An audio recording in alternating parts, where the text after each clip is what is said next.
Hi friends, welcome to Shweta smiley channel. ఈరోజు మనం చేసుకున్న వంట క్యారెట్ కొబ్బరి మసాలా కర్రీ. ఎలా చేసుకోవాలో చూసేద్దాం. ఫస్ట్ మనకు కావాల్సిన పదార్థాలు చూద్దాం. ఫస్ట్ క్యారెట్ అనేది సన్నంగా కట్ చేసుకోవాలి. ఇలా చిన్న చిన్న ముక్కలుగా కట్ చేసుకోవాలి. తర్వాత 3 పెద్ద ఆనియన్స్ తీసుకోవాలి. కొబ్బరి, గరం మసాలా, అల్లం వెల్లుల్లి పేస్ట్ తీసుకోవాలి. ఉప్పు, కారం, నూనె. ఇలా మనం ఒక 3 ఉల్లిపాయలను కొబ్బరికాయ అనేది మిక్సీ అనేది చేసుకోవాలి. ఇలాగ పేస్ట్ లాగా చేసుకోవాలి. ఇప్పుడు కర్రీ అనేది ఎలా చేసుకోవాలో చూద్దాం. ఫస్ట్ మనం ఇప్పుడు ఒక కళాయి తీసుకొని ఇందులో కొంచెం నూనె అనేది వేసుకుందాం.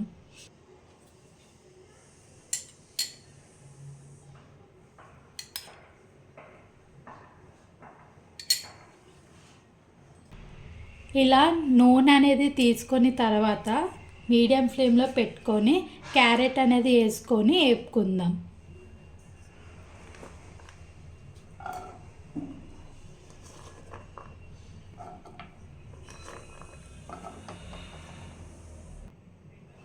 ఇలాగ క్యారెట్ అనేది బాగా మగ్గేంత వరకు వేపుకుందాం. ఇలాగా క్యారెట్ బాగా మగ్గాక ఇప్పుడు మనం ఇందాక ఉల్లిపాయ కొబ్బరి పేస్ట్ చేసుకున్నాం కదా, అది వేసుకుందాం.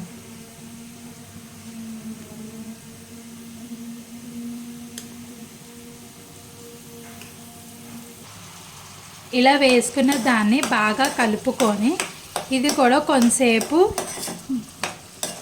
మగ్గించాలి. ఇలా కలుపుతూ ఉంటే బాగా మగ్గుతుంది.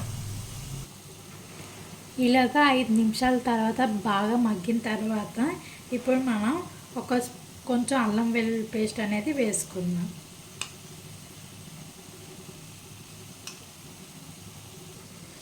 ఇప్పుడు ఈ అల్లం వెల్లుల్లి పేస్ట్ దీనికి బాగా కలుపుకొని బాగా దీన్ని కూడా ఒక 5 నిమిషాల వరకు ఇలాగ ఉడికించుకుందాం. ఇలా 5 నిమిషాలు ఉడికించిన తర్వాత ఇందులో మనం తగినంత ఉప్పు వేసుకుందాం.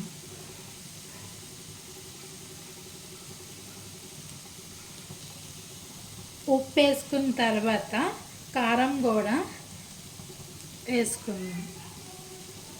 మనకి ఎంత కారం తినాలనుకుంటే అంత కారం మాత్రం వేసుకోండి.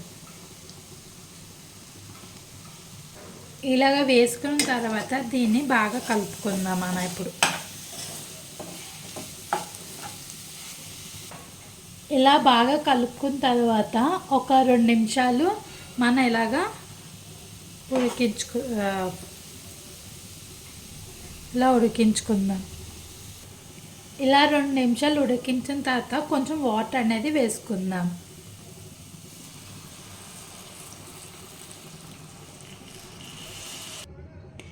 ఇలాగా బాగా కలుపుకున్న తర్వాత ఒక 5 నిమిషాల వరకు బాగా ఉడికించుకుందాం. ఇలా 10 నిమిషాలు బాగా ఉడికించిన తర్వాత కొంచెం గరం మసాలా అనేది వేసుకుందాం. ఒక 2 స్పూన్స్ అనేది మసాలా వేసుకోండి. ఇలా వేసుకున్న మసాలాని బాగా కలుపుకుంటూ ఇంకొక 5 నిమిషాలని ఉడికించుకుందాం. కర్రీ అనేది అయిపోయింది. చూసారా, కర్రీ అనేది ఇలాగా అయింది. ఇప్పుడు మనం లాస్ట్లో కరివేపాకు అనేది వేసుకుందాం. ఇది టేస్ట్ కరివేపాకు అనేది వేసుకుంటే టేస్ట్ అనేది బాగా వస్తుంది. ఇప్పుడు కర్రీ అనేది అయిపోయింది. ఇప్పుడు మనం ఇది స్టవ్ ఆపుకొని ఒక బౌల్లో వేసుకుందాం. ఎంతో టేస్ట్ అయిన క్యారెట్ కొబ్బరి మసాలా కర్రీ రెడీ అయిపోయింది. ఇది చపాతీలో కానీ రైస్లో కానీ తింటే చాలా బాగుంటుంది.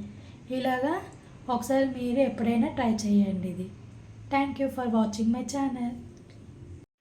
నా రెసిపీ అని మీకు నచ్చినట్లయితే like, share, subscribe to my channel.